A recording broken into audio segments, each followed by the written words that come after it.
ওসমান হাদিকে যেভাবে নির্মমভাবে মাথায় গুলি করা হয়েছে, এই থেকে কিন্তু আমরা শঙ্কিত। আপনি সংসদ সদস্য প্রার্থীদেরকে তাদেরকে নিরাপত্তা দিতে পারবেন কিনা? আমি পরিষ্কার বলতে চাই, প্রত্যেক সদস্য প্রার্থীদেরকে আপনি তার সিকিউরিটির জন্য, নিরাপত্তার জন্য গানম্যান নিয়োগ দেন।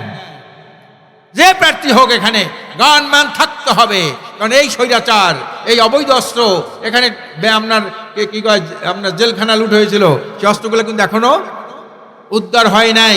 অস্ত্রগুলো কিন্তু দুর্নীতিবাজদের হাতে রয়ে গেছে। কাজে অবৈধ অস্ত্র বহুত আছে। অথবা প্রার্থীদেরকে আপনি পিস্তল বা বন্দুকের লাইসেন্স দেন, তাদের নিরাপত্তা তাদের হাতে ব্যবহার করার সুযোগ দেন। এটা ছাড়া যদি কোনো প্রার্থীর পরেও যদি এভাবে কোনো চরমভাবে আঘাতপ্রাপ্ত হয় বা নিহত হয়, বিএনপির বুদ্ধেই তো আঘাত হয়েছে। ওই চট্টগ্রামে দেখেন নাই, একজন প্রার্থীর বুদ্ধে আঘাত করেছে, গুলিবিদ্ধ করেছে একজন তাদের কর্মী দাবিদার, একজন সন্ত্রাসী, সে কিন্তু অন্য পক্ষের গুলিতে নিহত হয়েছে। কাজে আমরা এ ধরনের কোনো অব্যবস্থা দেখতে চাই না। ডক্টর মোহাম্মদ ইউনূস সাহেব, আপনি একজন ভালো মানুষ, ভদ্র মানুষ, শান্তিতে নোবেল পুরস্কার পেয়েছেন, আপনি একজন মানবতাবাদী, ঠিক আছে, কিন্তু প্রশাসন যেভাবে শক্ত হাতে আপনার পরিচালনা করার দরকার ছিল, আপনি এখান থেকে ব্যর্থ হয়েছেন। ইসলামী আন্দোলন বাংলাদেশ শিবপুর উপজেলা শাখা কর্তৃক আয়োজিত আজকের এই কর্মী সম্মেলনের সংগ্রামী সভাপতি উপস্থিত আছেন ইসলামী আন্দোলন বাংলাদেশ কর্তৃক মনোনীত সংসদ সদস্য পদপ্রার্থী বিশিষ্ট আলেম দ্বীন জনাব আলহাজ হযরত মাওলানা ওয়াইজ হোসেন ভূঁইয়া। উপস্থিত আছেন জামাত ইসলামের সংসদ সদস্য প্রার্থী জনাব হযরত মাওলানা মোস্তাফিজুর রহমান আজাদ।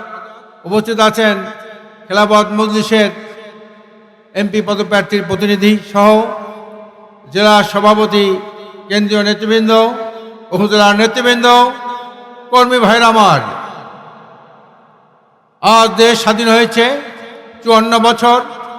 54 বছরের মধ্যে এদেশে অনেক নেতার পরিবর্তন হয়েছে, অনেক দফার পরিবর্তন হয়েছে, বাংলার অনেক রূপের পরিবর্তন হয়েছে, সরকার কাঠামোর অনেক পরিবর্তন হয়েছে। আমরা বিভিন্ন দল দেখেছি, দলের শাসনও আমরা দেখেছি, কিন্তু যারা ক্ষমতায় যখন ছিল তাদের এই ভাগ্যের চরম উন্নয়ন হয়েছে। দেশের উন্নয়ন এবং জনগণের ভাগ্যের কোনো পরিবর্তন আসে নাই। বাংলাদেশটাও দুর্নীতিতে 5 বার বিশ্ব চ্যাম্পিয়ন হয়েছে, অথচ দেশে 92% মানুষ মুসলমান, 3.5 লক্ষ মসজিদ, 70,000 মাদ্রাসা যে দেশে, সেই দেশে দুর্নীতিতে 5 বার বিশ্ব চ্যাম্পিয়ন যারা করেছে, তারা দেশের শত্রু, মানবতার শত্রু, ইসলামের শত্রু। ক্ষমতায় যাবেন, গরিব জনগণের টাকা চুরি করে সম্পদের পাহাড় করবেন, কানাডায় বেগমপাড়া করবেন, মালয়েশিয়ায় সেকেন্ড হোম করবেন। এইটার দেশের জনগণ মেনে নেবে না। স্বাধীনতার পরে যারা ক্ষমতায় ছিলেন তারা দেশকে বিশ্বের দরবারে কলঙ্কিত করেছেন, বাংলাদেশের মাথাকে আপনারা নিচু করিয়েছেন। আমরা ওটা করতে দেব না। স্বাধীনতার পরে যারা ক্ষমতায় ছিল জনগণের সাথে অনেক ওয়াদা করেছে, ওয়াদা তারা রক্ষা না করে জনগণের সাথে তারা প্রতারণা করেছে।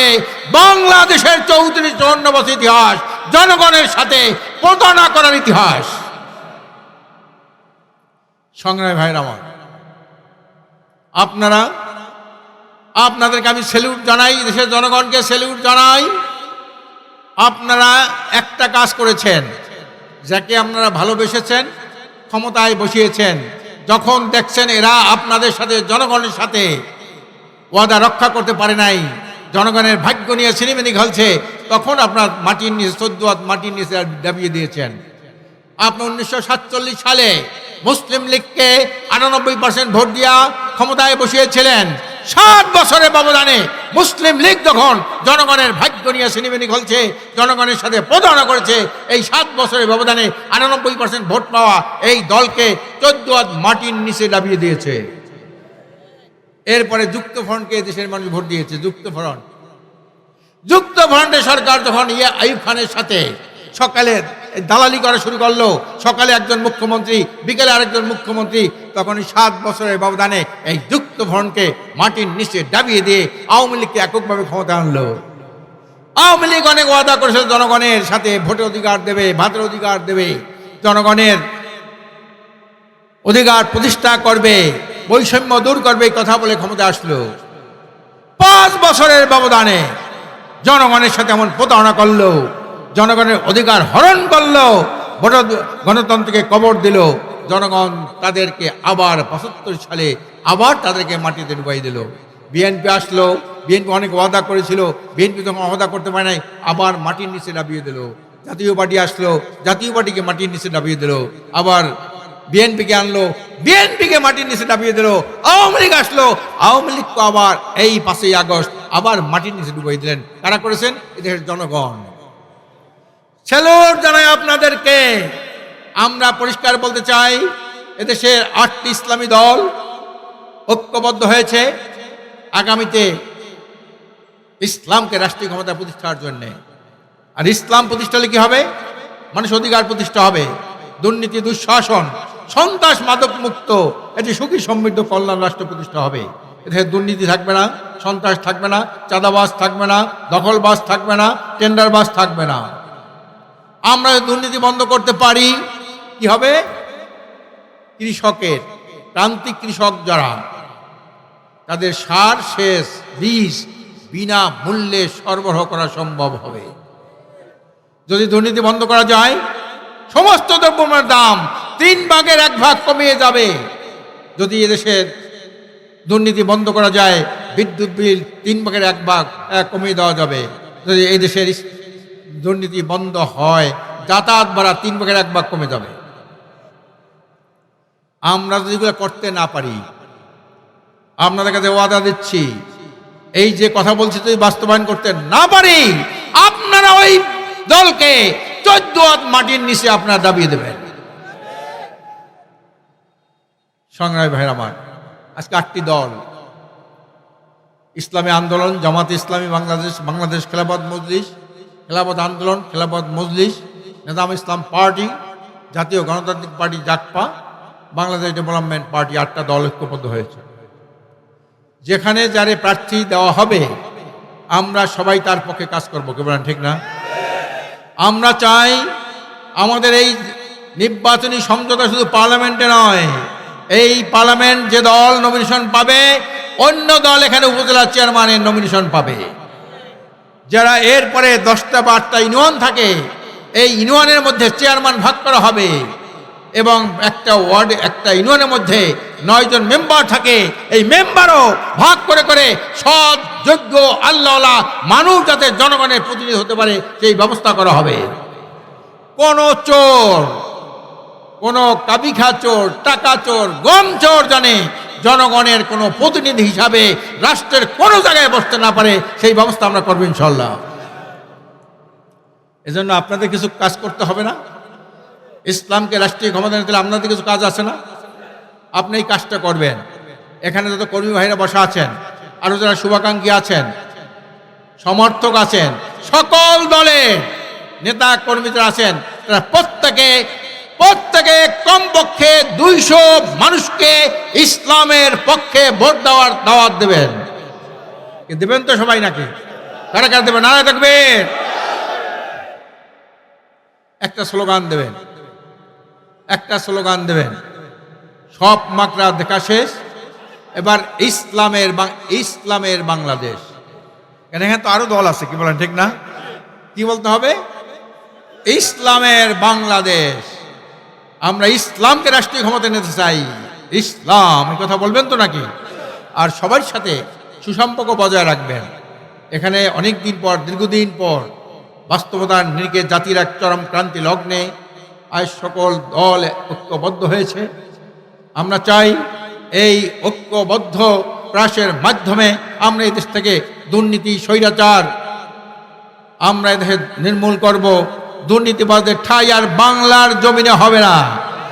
আগামী ভোটের ব্যাপারে বলতে চাই, আগামী অনেকে ভোট ডাকাতির পায়তারা করছে। দীর্ঘদিন এদেশে 54 বছরের মধ্যে এটি সঠিক নির্বাচন কখনো হয় নাই।